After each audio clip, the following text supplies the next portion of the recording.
یہ وہ دور تھا جب عمران خان اقتدار میں آ چکے تھے اور پاکستان میں ترکی کی طرز پر معاشی دہشت گردوں کے خلاف آپریشن کا مطالبہ بھی زور پکڑتا جا رہا تھا، جس کے نتیجے میں آج پاکستان کی معیشت کسی قدر محفوظ ہاتھوں میں رہتی، جبکہ ملائیشیا کے سابق وزیر اعظم مہاتیر محمد نے بھی خبردار کیا تھا کہ آنے والے دنوں میں مغرب کی جانب سے مسلم ممالک پر معاشی حملے ہوں گے اور اس سے بچنے کے لیے ابھی سے ہی مشترکہ کرنسی پر کام کرنا ہوگا، اور آج وہ خدشات حقیقت کا روپ دھارتے جا رہے ہیں۔ فوجی طاقت سے زیادہ اس وقت معیشت بڑا ہتھیار بن چکا ہے۔ کشمیر سے باز رکھنے کے لیے پاکستان پر FATF کے ذریعے دباؤ ڈالا گیا، پھر سائپرس سے باز رکھنے کے لیے ترکی پر معاشی پابندیوں کی دھمکیاں دی گئیں۔ اس لیے ترک صدر رجب طیب اردگان نے مغرب کے اس ہتھیار کو فی الفور ناکام بنانے کا فیصلہ کیا ہے، اور اس کی ایک جھلک اس وقت سامنے آئی جب گستاخانہ خاکوں پر ترکی اور فرانس کے درمیان سخت کشیدگی پیدا ہوئی اور ترکی نے مسلم امہ سے فرانس کے معاشی بائیکاٹ کی اپیل کی، جس کے نتیجے میں فرانس کی کئی کمپنیاں دیوالیہ ہونے لگیں اور ہزاروں ملازمین کو راتوں رات برخاستگی کے نوٹس بھیجے گئے۔ مسلم دنیا کے اس معاشی بائیکاٹ کی مہم سے خوفزدہ فرانس نے یورپی یونین کے پیچھے چھپنے کی کوشش کی، اور اب ترکی سے بدلہ لینے کے لیے فرانس یورپ پر پریشر ڈالا ہے کہ ترکی پر معاشی پابندیاں لگا دی جائیں، جبکہ پاکستان کی جانب سے آذربائیجان اور ترکی کے ساتھ کھڑا ہونے پر فرانس اور انڈیا کے درمیان ہتھیاروں کی فروخت میں اضافہ ہو گیا ہے، اور جو بائیڈن کی آمد کے بعد سعودی عرب اور امریکہ کے درمیان ممکنہ طور پر فاصلے بھی پیدا ہوتے جا رہے ہیں۔ اس لیے موقع کو غنیمت جانتے ہوئے طیب اردگان نے اہم پتہ کھیلتے ہوئے مسلم ممالک کو معاشی بلاک بنانے اور ڈالر اور یورو کے خلاف جنگ چھیڑنے کی تجویز دی ہے، جس سے یقینی طور پر یورپ اور امریکہ پر شدید دباؤ آئے گا، جبکہ قطر ترکی کی کرنسی لیرا کو سہارا دینے کے لیے میدان میں آ چکا ہے۔ گزشتہ دنوں قطر کے امیر شیخ تمیم بن حمد آل ثانی ترکی کے دورے پر پہنچے تھے، جہاں پر انہوں نے طیب اردگان کے ساتھ مل کر 10 بڑے معاہدوں کی منظوری دی۔ قطر نے ترکی کی اسٹاک ایکسچینج استنبول میں واقع لگژری شاپنگ مالز اور انطالیہ نامی بندرگاہ کے شیئرز خریدنے کے علاوہ کئی MOU سائن کیے، جن سے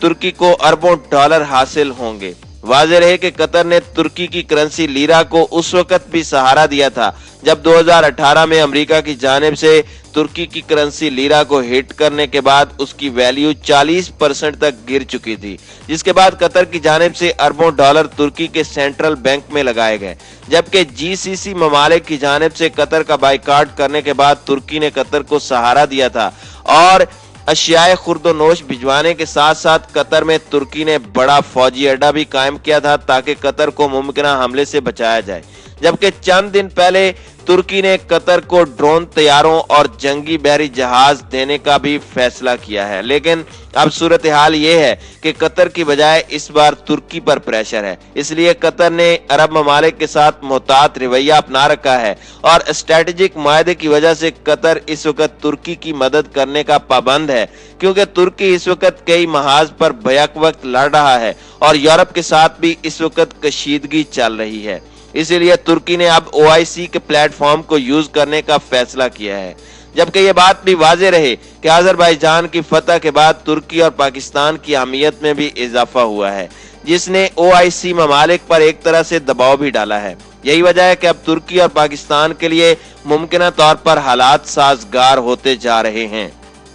پاکستان کو اس وقت چاہیے کہ وہ ترکی کی جانب سے سودی نظام کے خاتمے اور ڈالر اور یورو کی بجائے لوکل کرنسیوں میں تجارت کے معاملے کو مزید آگے بڑھائے، تاکہ IMF اور ورلڈ بینک کے اثر و رسوخ سے نکلا جا سکے اور ترکی کی طرز پر سودی نظام کے خلاف اعلان جنگ کیا جائے، اور OIC کے پلیٹ فارم کو استعمال کرتے ہوئے ایک معاشی بلاک تشکیل دیا جائے جو مشترکہ کرنسی کی تجاویز کو جلد سے جلد عملی جامہ پہنائے۔ یہی وہ واحد راستہ ہے جو مسلم ممالک کو اس وقت معاشی دباؤ سے نکال سکتا ہے، ورنہ بیرونی طاقتیں معیشت کو ہتھیار کے طور پر استعمال کرتے ہوئے اپنے ایجنڈے مسلط کرنے کی کوشش کریں گی، اور اس وقت معیشت کو بطور ہتھیار یوز کرتے ہوئے مسلم ممالک پر اسرائیل کو تسلیم کرنے کے لیے دباؤ بھی ڈالا جا رہا ہے۔ واضح رہے کہ پچھلے سال شنگھائی تعاون تنظیم کے اجلاس میں وزیر اعظم عمران خان نے one belt one road project میں شامل ممالک کے درمیان